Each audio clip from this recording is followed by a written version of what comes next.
Hello, dear viewers, and welcome back to Let's Play Dungeon Crawl Stone Soup. Let's see what we're up to here. Igor. It's been a few days since I last had a chance to record. Not quite as long as my last hiatus, but at least a week.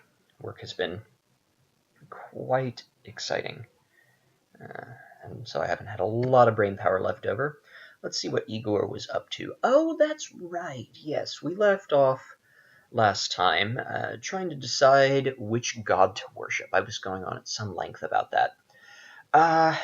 We are an assassin, but we managed to find Okawaru pretty early.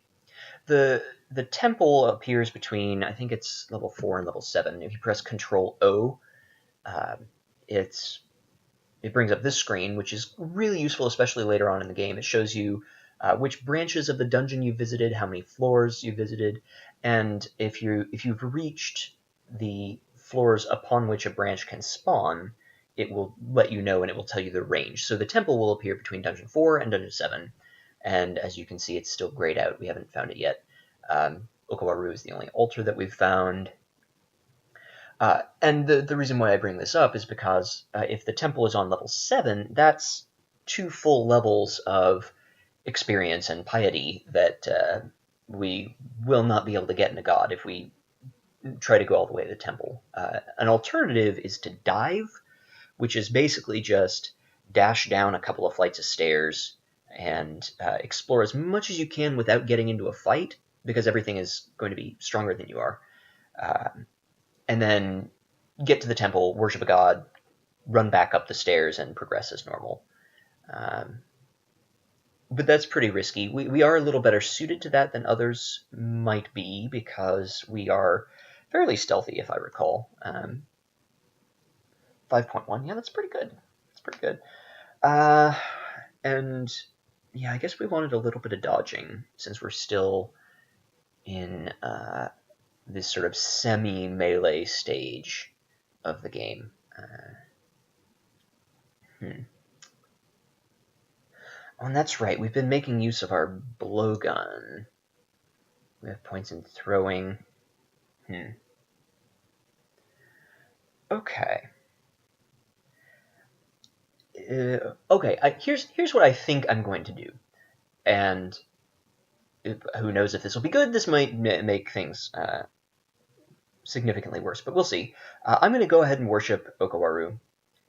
And the reasons for this are two. First, I really want to see what some of the new weapons are like. I think blowguns have been enhanced somewhat, and crossbows, there's a new crossbow and a new sling. So there are a few things that I would like to potentially check out, and Okawaru is a great way to get those, because he gifts you with weapons and armor periodically once you're at high levels of piety.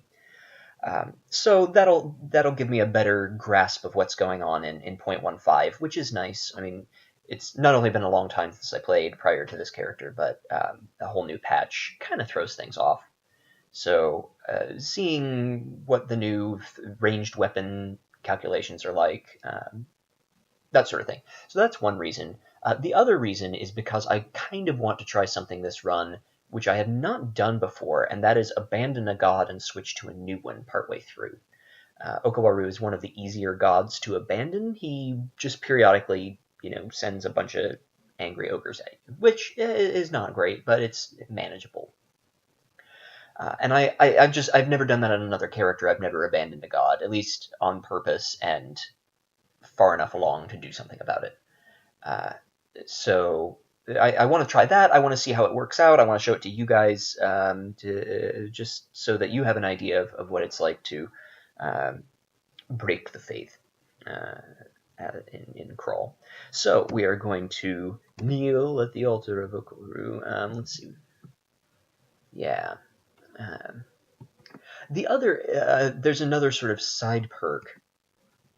Oh, right. Heroic. Oh, no, we don't want to. That's right. That's right. That's why we don't worship Okawaru. All of this reasoning, and then I forgot that you don't really get piety with him if you assassinate things. He only likes if you kill things that are aware of you.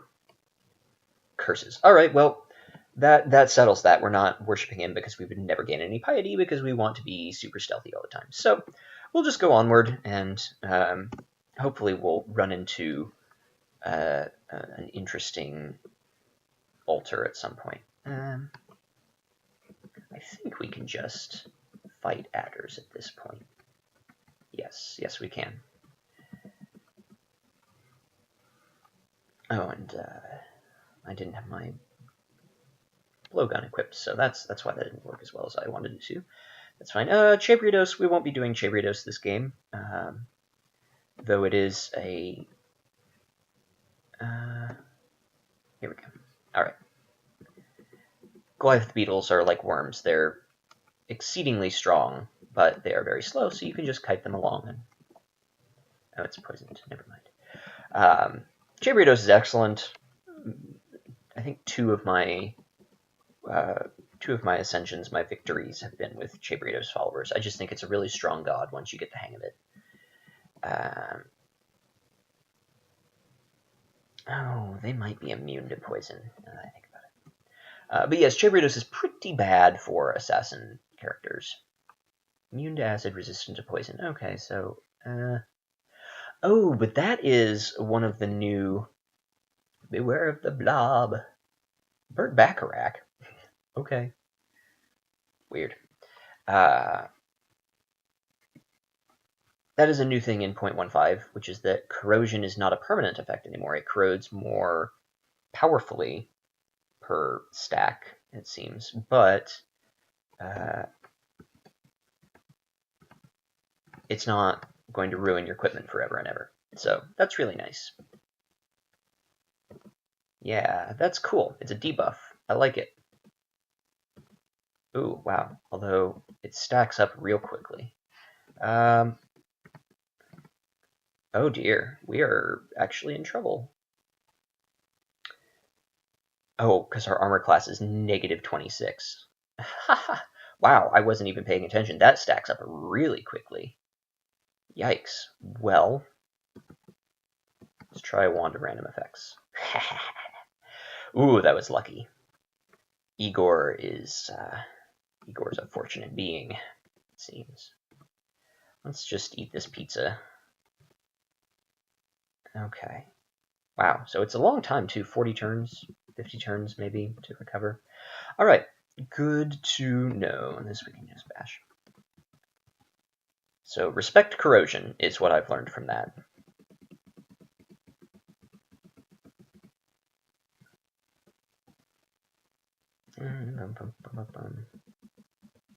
Apparently there is no longer contaminated meat. Yeah. Which is... I don't know. I think I went on at length about the food clock in a prior video, so I won't bore you with the details. An uncursed blowgun. Well, let's try it out.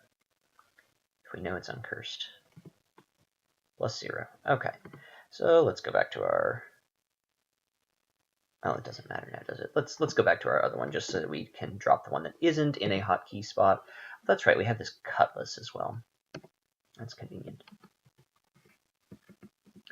Poison in general has faded in terror inducement. I don't know.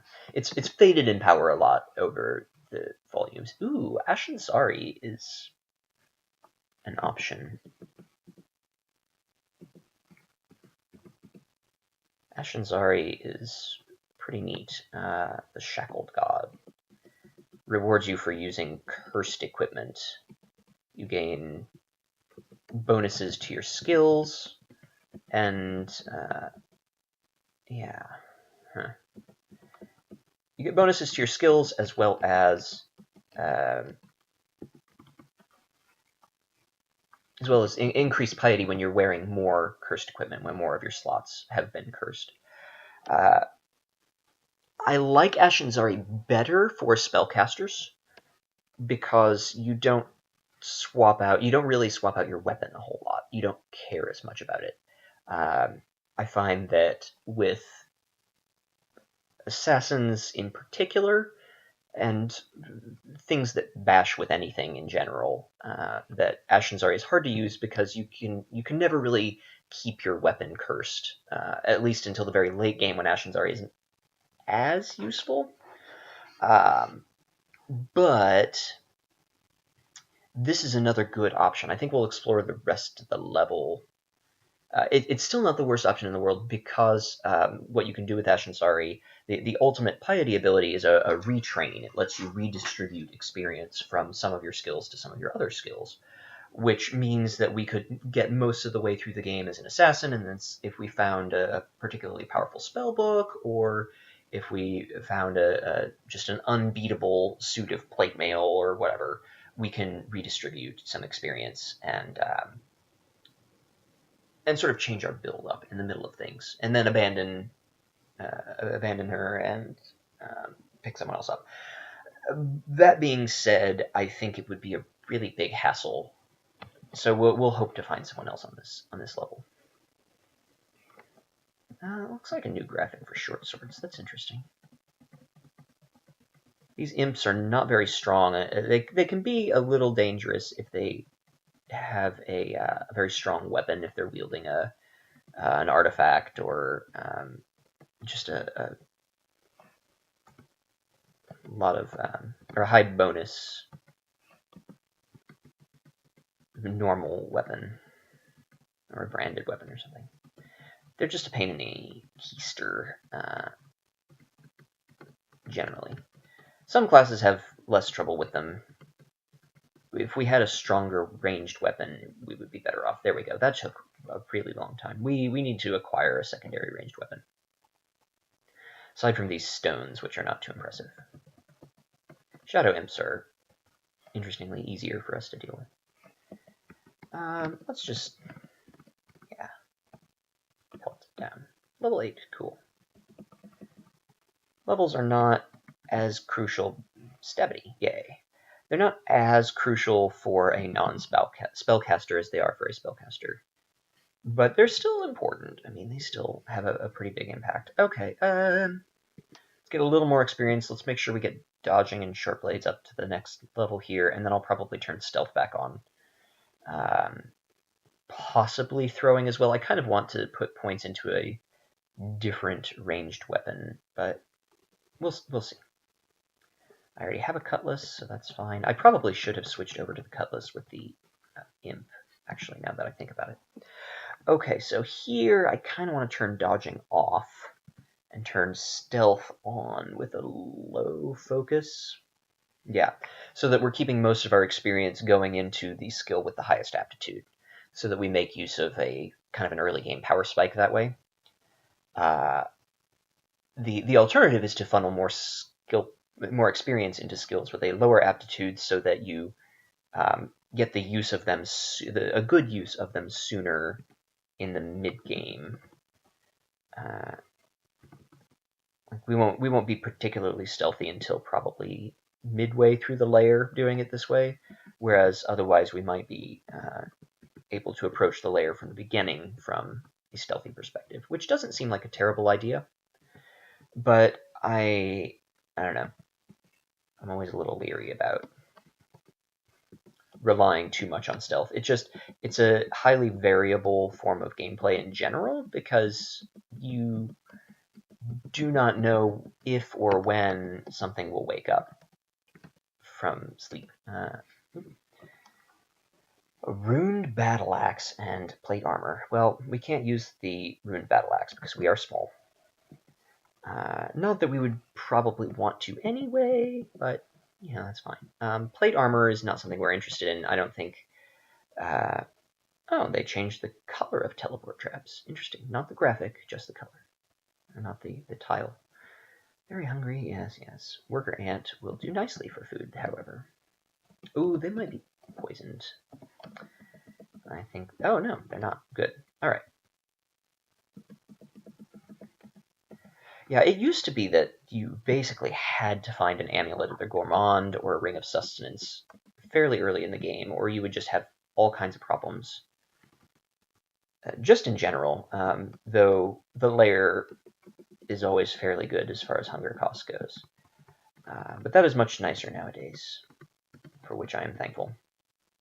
Oh, we're not using our Dagger of Venom. I don't know why that is.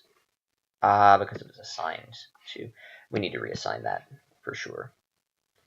That's why things have been harder than I thought.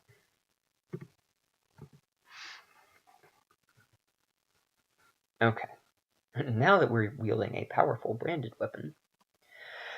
Okay, so for reasons aforementioned, I don't think I want to worship Ashensari. I don't want to deal with the cursed melee weapon, though we do have a cursed, really cool cursed set of gloves. And it would, I don't know, I just feel like Ashensari has lost a lot of her power ever since they made wands and potions and scrolls identify themselves on use instead of on successful use. Used to be if you drank a potion and it didn't have any visible effect immediately, you'd have no clue what it was. It would just be an unknown potion. Same thing with scrolls. Now, if you use something, you know what it is. Speaking of which, we are going to read one of these 6 scrolls just to see what it is, which is good. Identify is what I was hoping for, because that means we can start identifying these potions. I want to have access to some form of healing. And normally, if you have a handful of potions of one type and not many of another, it means that that is a potion of curing, since those are the most common in the early levels of the dungeon. Most common in general, and certainly most common of the beneficial potions. However, we have not acquired a lot of potions. It is good to know that that's the potion of degeneration. Okay. Might. Okay, so we have some good potions. Not the one I wanted particularly, but get rid of that awful potion there. Degeneration is a temporary stat drain, which is not fun. Okay, and we're going to evoke this random wand. A Wand of Magic Dart's good. That is more reliable than our Wand of Random Effects, though still not excellent. Yeah, I do want to know which one of those is Remove Curse, and it's probably not a terrible... Okay, so that's Teleportation. That means this one that has 5 is Remove Curse. Yeah, okay. So yes, Identify, Teleportation, and Remove Curse are the most common scrolls to find. Oh, that's right. We found all of these interesting bookshops that we don't care about. Tome of Destruction is in one of them, which is a possibility if we go evocations, but the tome specifically is a little too random for my taste. Nemelex would be a cool god for us to worship. Nemelex Sobe. Water sometimes means the temple. No, this is one of the... good, we got the Necrophage before it woke up. This is the Barracks template. Every once in a while you'll get one of these levels, usually between 3 and 8, that has a castle with a moat and a bunch of gnolls and orcs and sometimes gnoll shamans. Kind of depends on when you find it, how deep in the dungeon. It's always very dangerous, though, and it's particularly difficult for us. Oh, shucks. Because we're trying to do this stealthy thing. I kind of want to see... Okay, let's close... Oh, that's not the right button. Oh, shucks. I hit shift movement instead of control direction. Control in a direction will shut a door once you've opened it. And that's what I wanted to happen, but it was not to be. Alright. We want to make sure that we have enemies between us and the orcish wizard. He did cast a magic dart. That doesn't narrow down his spell list at all. He will always have magic dart. But we'll see. He may, if he hastes, yeah, we'll find out. It's not really all that relevant right now. Flickers and vanishes. Okay, so I think that's the 3rd spell book. Invisibility is something I'm not really prepared to deal with right now, so I kind of just want to run away. Until we get to a hallway, and we know for sure where the wizard is. Because while he could come around here, it's incredibly unlikely that he would do so. They tend to follow in the shortest path, or they follow their fellows if there are fellows around. At least orcs. I don't know about more intelligent. Ah, yes, there is the invisible wizard. Which, while the little outline, while invisibility is annoying when they're at range and just sort of pelting you from far away. Let's see what we have here. A runed hand axe. That could be useful. Yes, well, it's annoying to have an invisible orc there. I don't think they have one of the stronger offensive spells, so they generally just try and beat you with their fists or something like that, and are less successful than one might otherwise think. Okay, so I do kind of not want to go here for now, so I'm going to set an exclusion. To do that, you just press, well, the way I do it is I press Shift X, so capital X, which brings up the screen scrolls with you examination tool, as opposed to little x, which is screen does not scroll, though both can be used. And then you press E once for a large area. I don't know how many. I don't remember how many tiles it is. Probably like 5 or 6 around the 1, 2, 3. Yeah. Anyway, the second press on the same space will make it a single tile exclusion. So if we wanted to block this path off from Auto Explore, we would do that. But the reason why I do that is, yes, we will walk into it this time, because I don't want to accidentally run up in front of that barracks and have 1,000 gnolls breathing down on my neck. Not particularly fond of that idea, and I still have parts of the level to explore that aren't that. So let's poison this ogre. A sentinel's mark. Oh, we hit an alarm trap. That's really scary. We're in trouble. The sentinel's mark alerts everything within a fairly large radius of where you are. Really just want to poison him and back a ways. Ooh, not in that direction. That was a very, very bad spot that I got into. Oh, and a corona. Gnoll shamans are support casters. They're not super strong in any one area, but they are frustrating to deal with. They haste their fellows, and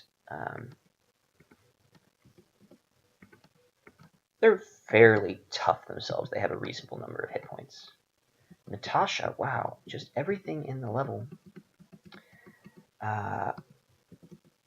We're using a lot of our needles here, but we have 24 of them, so I'm not terribly concerned. And this is a good occasion to use them. Hello, Natasha. Natasha is Boris's familiar. Natasha, servant of life and death.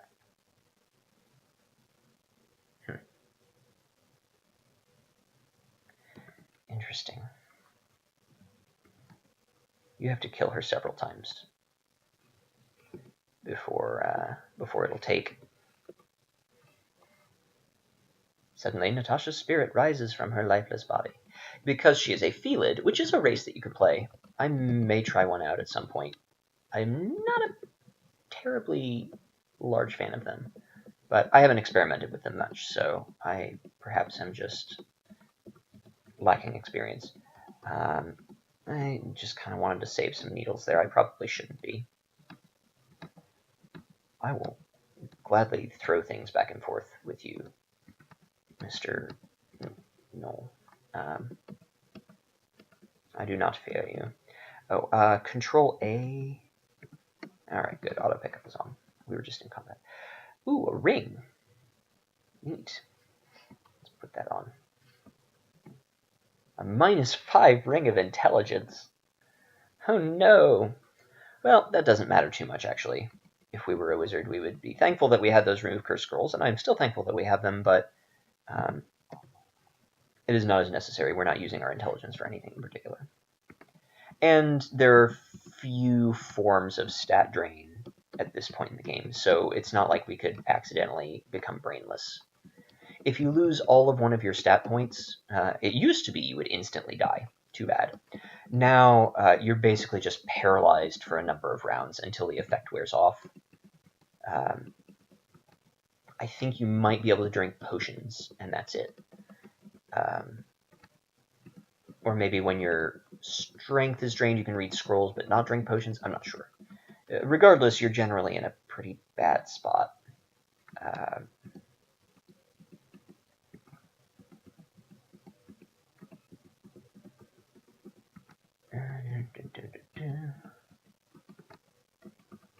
I have to pay a little more attention with these characters, I feel, than the melee bashers.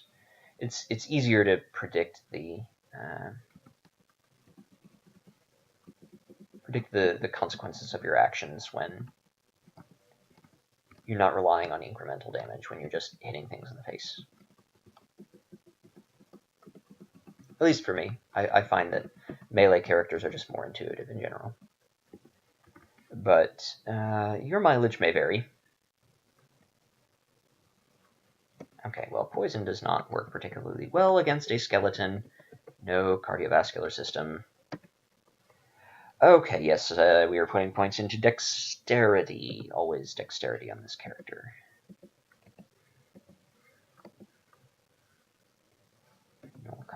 Yeah, this is a good level to have the blowgun on to use a bunch of our needles. I believe with higher skill, there's maybe a lower chance of breakage for each needle. I'm not sure. I might be making that up. But all ammo has a chance to be destroyed on impact. It was one thing that one reason why I was contemplating Okowaru is because it gives you with ammunition, which is, so null sergeants are real tough. Oh, but apparently susceptible to poison. Excellent.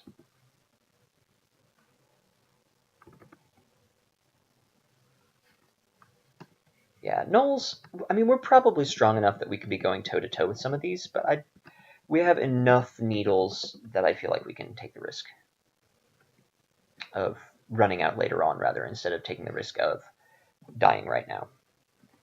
I find that the game gets, at least for me, the game gets easier / more predictable once you reach the layer. I could be wrong about that, but I don't know. I just feel like the variability of the spawns, the monsters that appear in the layer, I feel like that's lower than in the rest of the dungeon. I mean, you can have a really easy level 5, you can have a really, really hard level 5. Oh, what did I skip over there? Mumbles strange prayers against us, and we easily resist. That's nice. Do we have magic? We're not magic resistant at all. We just are lucky. Cool. We are stealthy, which is slightly better than fairly stealthy, I think. Possibly slightly worse. Couldn't say. Probably slightly better because our stealth skill has been increasing. And we have not significantly changed our equipment. Oh, 31 poison needles? Oh, that's, yeah.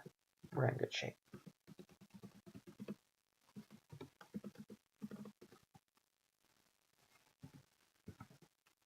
I didn't realize how far we had gotten before we found that ogre. And hit that alarm trap. Yeah, the Sentinel's Mark is a temporary debuff. The other things that do it are Vault Sentinels in the vaults. That just alerts everything in the level to exactly where you are. Which is really hazardous to your health. Though in this case, now that I think about it, it was actually probably beneficial to us, because it means that we got to face all of these gnolls sort of one-on-one in these twisty corridors where we can just shoot them with a poison needle and kite back, as opposed to this single monolithic structure where we don't have a lot of narrow passageways, where more than one thing can attack us at a time. I mean, tons and tons of things if they're all wielding pole arms. I mean, every tile within 2 tiles of you can be attacking you at once. That adds up real quick. Even very strong armored slash nimble dodgy characters can be laid low by an inconvenient set of halberdiers, particularly if the front line is also something really damaging. It's particularly tough. Alright, stealth is a double 7. Yeah. Let's keep on sort of exploring this area a little bit. Maybe get this shaman with us. I should have run the other way since this area over here is less explored. But I feel like we're okay. He's healed somewhat. I didn't know he could do that. I suppose I should probably examine him. Corona, heal other, haste other, minor healing. Oh, alright, well. It looks easy, so we probably are being far more cautious than we need to be, but there's no such thing in Crawl as that. Let's keep ourselves from exploring into the barracks. Though I think we're done exploring everything else, so. An iguana. I want an iguana. Okay, yeah. Okay, so we actually can just crush these gnolls. That's good to know.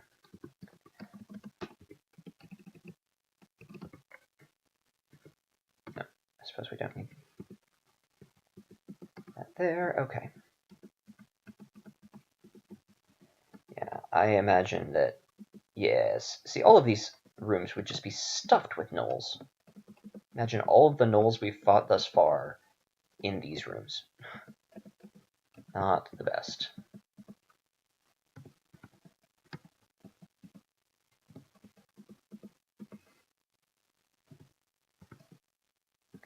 If something is awake but hasn't seen you, that question mark or confusion, it's the same level of stabbing. It's not nearly as much of a damage bonus as when they are asleep, but it's still, still better than poking the eye with a sharp stick.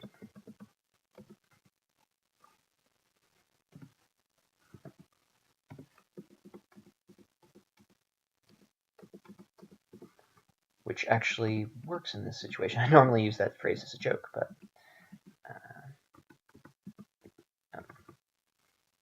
jackals, okay, yeah. The one somewhat annoying thing is that you can't really auto-explore around the barracks, and you can't auto-pick up things. Is that another book that we can't read, or don't care to read? Oh, a ring. I like a ring. I'm okay with a ring. Here, I don't feel like these jackals pose a threat to us, nor does this gnoll. I feel pretty comfortable, actually, at this point. Our short blades is high. I mean, we're doing enough damage. Oh, yeah, our short blades is great. In fact, I think we might be a minimum delay, in which case I need to turn that down. Oh, yeah, we're well past minimum delay. All right, let's stop focusing short blades. Let's still put points into it because it has a very good return. Let's put some more points into throwing. Let's do this kind of split. A diamond ring.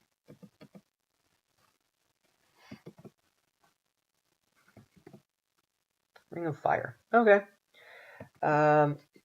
Let's not wear it, I don't think. Yeah.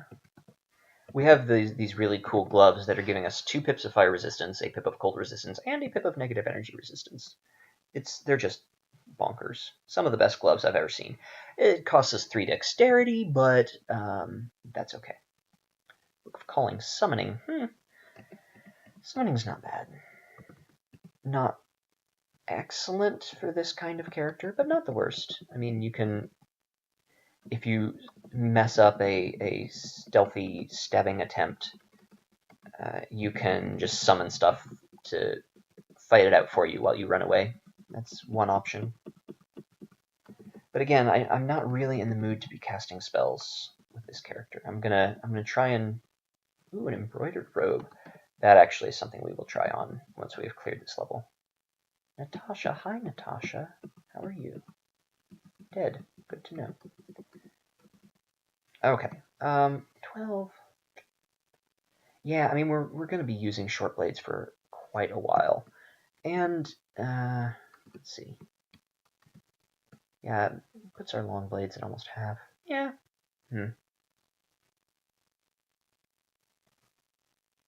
Long blades actually isn't the worst. No, just a neutral aptitude. So we could switch over at some point if we found something insane and wanted to stop our stabby ways. Sometimes if you just find an out of this world weapon, it's worth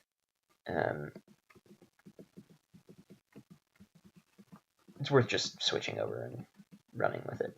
Can't reach some items. What can't you reach? Oh, those there. Okay, well that's not the worst. Still no temple, which is a shame. It means it'll be on the next level, but we didn't miss any altars, did we? No, just the 3 of those. What is this? A skeleton? A hippogriff skeleton.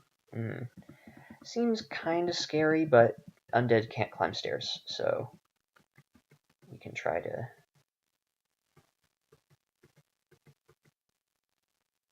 We're hitting the hippogriff skeleton a lot, so yeah, we were fine.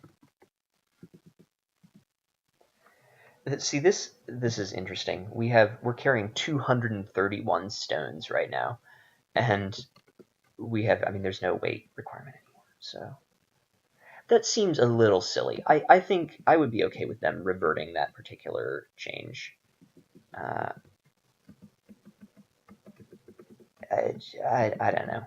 I mean, yeah, it was kind of a hassle, but it was flavor-wise, I mean, we're this tiny little halfling carrying around an entire quarry in our pockets.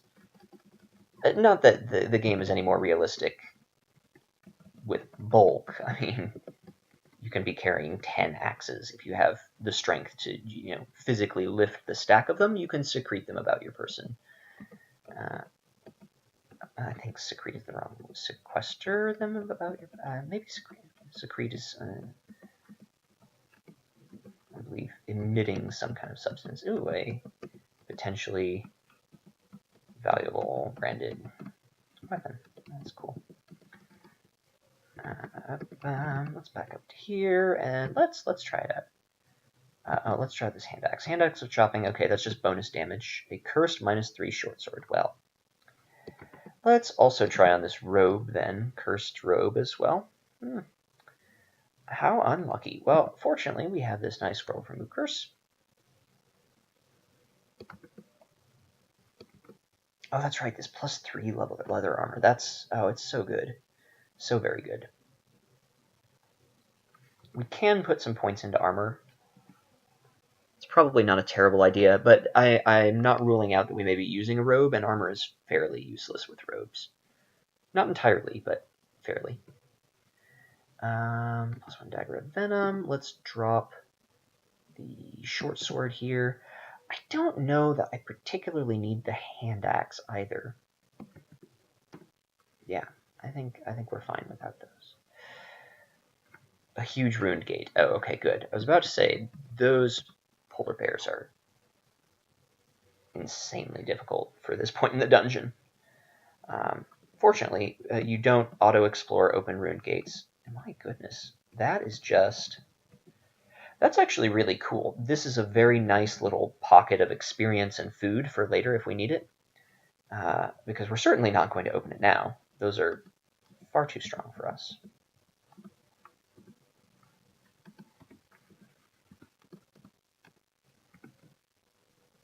Just shoot him a couple of times, shoot one of these others, back up to this staircase, and we should be fine. I say should be. Yeah. Yeah, we're good.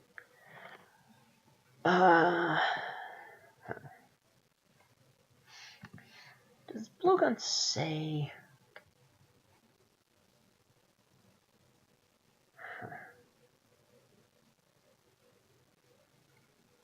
I guess minimum delay is still relevant. So now that that is calculated as per the melee weapon formula, namely every 2 levels reduces the minimum delay by a 10th of a turn. Ah, the temple, good.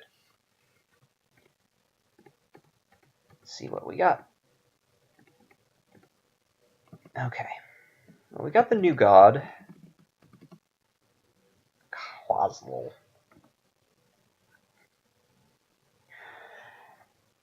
Spawning storms around us all the time doesn't seem particularly stealthy, and we're not casting spells that create elemental clouds, so I don't think we're going to do that. Let's look at our other options. Nemelex is an option. Provides us with powerful evocations. We get to use decks of cards.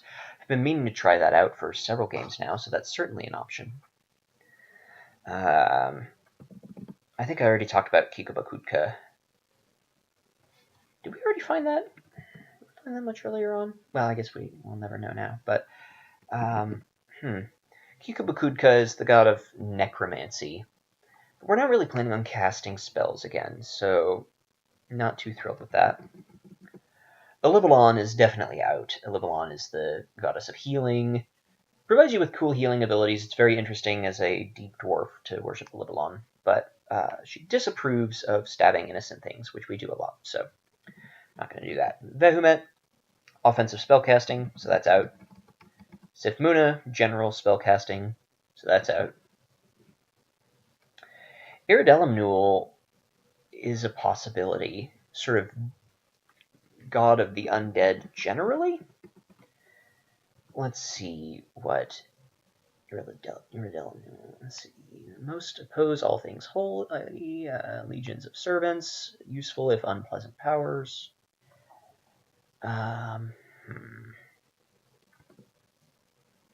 Raise skeletons, recall undead followers, heal by draining life force, mirror injuries.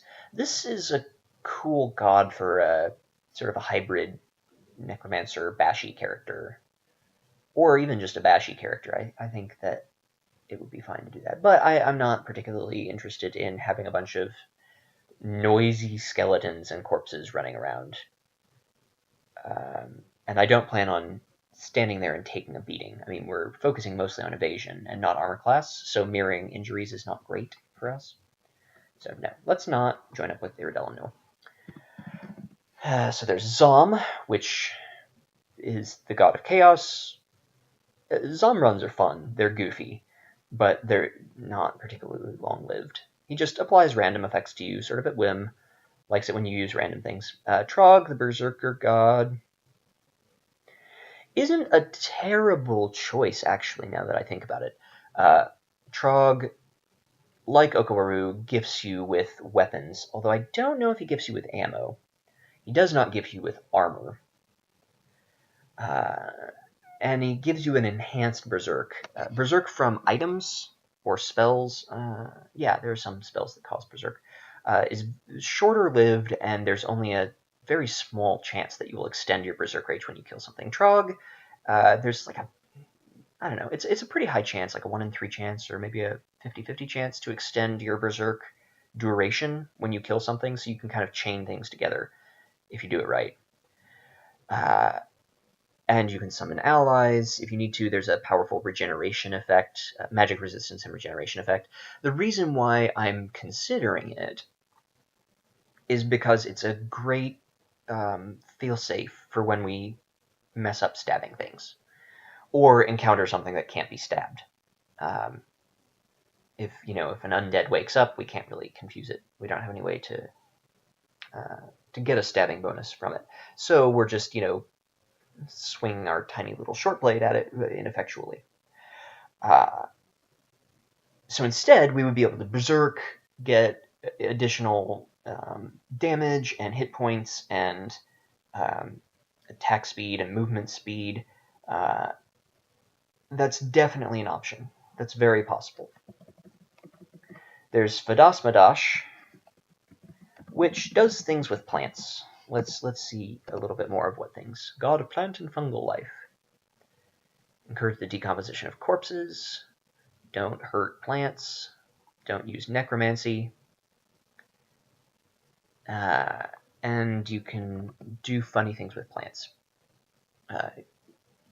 They're neutral to you, so you don't have to worry about oklobs. Ah, yes, that's right. We can walk through plants, which is great for screening away enemies, because they have to, they cannot walk through the plant that you just walked through. It gives you a one-way gate. It's nice. You can, oh, that's right. You can turn things into oklobs. Oklobs are very, very powerful acid-slinging plants. Can grow wall of plants, explosive spores, control over the weather. Call sunlight and rainstorms. I'm not sure what that does exactly. I don't think that those things are the most useful to us. I mean, that's kind of interesting. If we had a heavier ranged focus, I would be more willing to entertain that. But I think that we are more into the stabby and less into the shooty. So, yeah. No, we'll not do that. But the one that I really kind of want to do is Dithmenos, the god of shadows, which I get to, of course, last, not through coincidence, because I think it's the one I'm going to choose.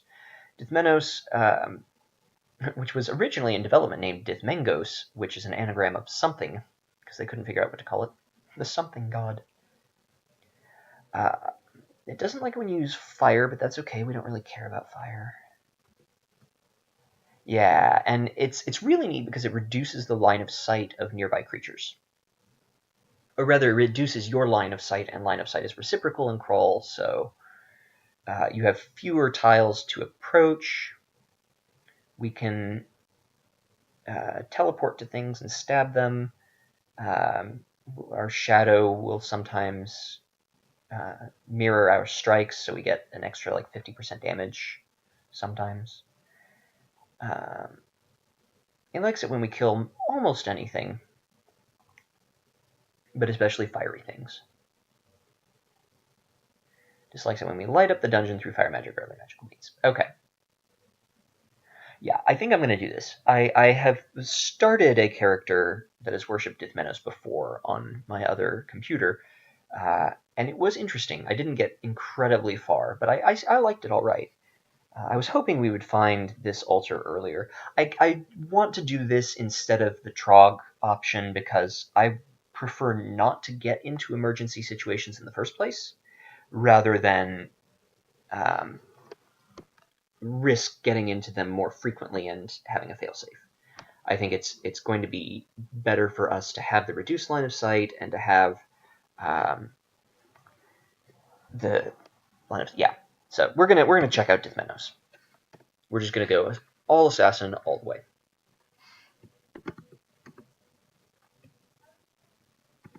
So we shall see where this takes us.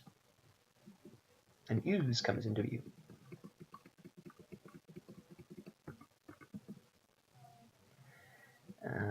And a hound. Release the hounds. Dithmenos accepts your kill, etc., etc. Not particularly worried about these enemies, although the hippogriff skeleton could be a little dangerous. And I think we're going to wield our cutlass this time. The added damage from the venom is irrelevant against skeletons. I probably should have done that earlier.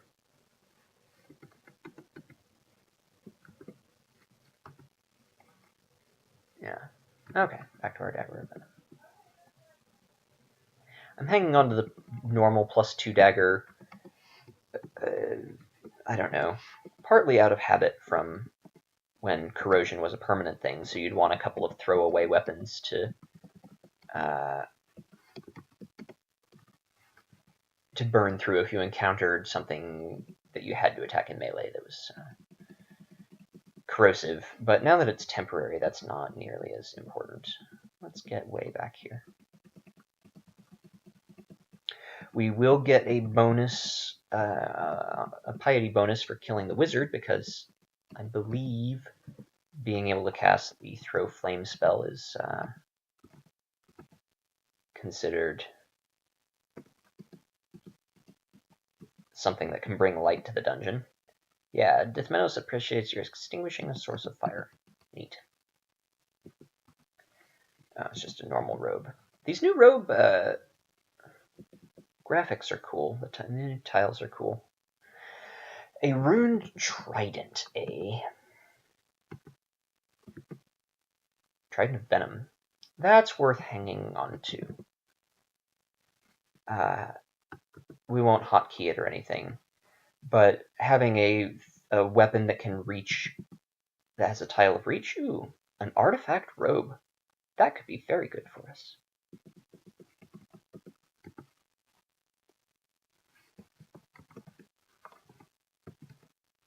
Let's try it on. +5 robe of minor irritation, dexterity +2.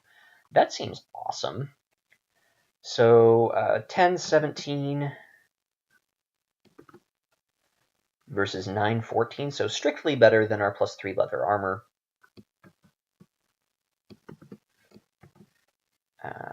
Still just stealthy, that's fine. That's really good. That's cool. Oop, not that one, this one. There we go. Neat, neat, neat, neat. Let's drop that. Let's hang on to the leather armor in case, well, it doesn't have a brand. It's just straight up leather armor.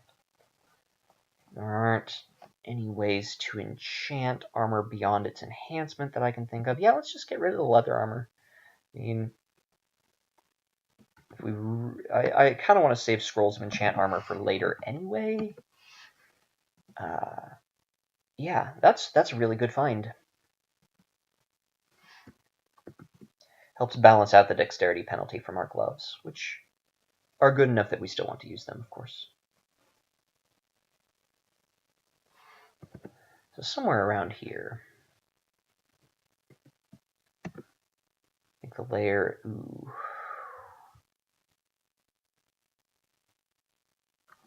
What's our stealth? Not high enough, I don't think. This is one of those situations where we have to retreat. Because if we go for either one of them and the other wakes up, we won't be able to get back to the staircase in time to get up without it being able to follow us, and I don't think we can fight either one of these toe-to-toe. Especially not the model dragon. I think that would just straight up wreck us. Although item destruction is gone. Oh, that does change things.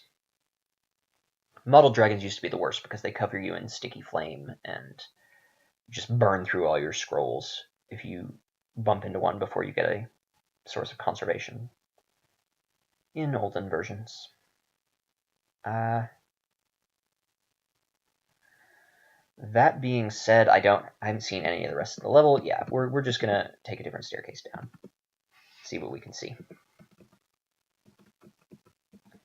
Here's the third staircase. And a mummy as well. Huh. Dungeon 8 is starting off strong in the monster department.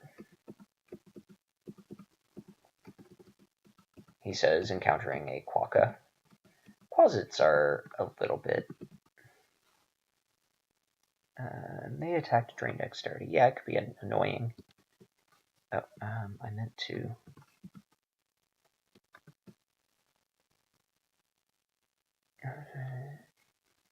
Interesting.